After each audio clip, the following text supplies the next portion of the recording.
কক্সবাজার থেকে এসে সবার আগে যেটা করলাম, আমার রুমগুলোকে পরিপাটি করে গোছালাম।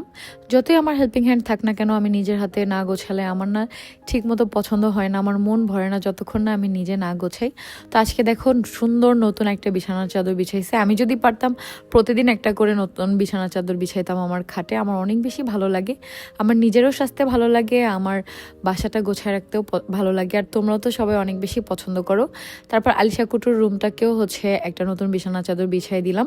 অনেক বেশি সুন্দর লাগতেছে এই চাদরটা, আর একদম সাদার মধ্যে কালারটা ফুটে আছে দেখো। আর এই খাটের সাথে কিন্তু এটা পারফেক্টলি গেছে। আমার তো অনেক ভালো লাগছে, তোমাদের কাছে কেমন লাগছে অবশ্যই কমেন্ট করে জানাবার। এই দুইটা বিছানা চাদরের মধ্যে কোনটা বেশি সুন্দর, তোমাদের কাছে কোনটা বেশি ভালো লাগছে, আর কার কার বাসায় এটা আছে, কার কার সাথে মিলে গেছে, এটা আজকে কমেন্ট করে জানাও। আর পেজটা কিন্তু মেনশন করা আছে স্ক্রিনে, তাদের পেজ এবং নাম্বার দুইটাই দেয়া আছে। তোমরা কিন্তু চাইলে তাদের থেকে এরকম বিছানা চাদর নিতে পারো।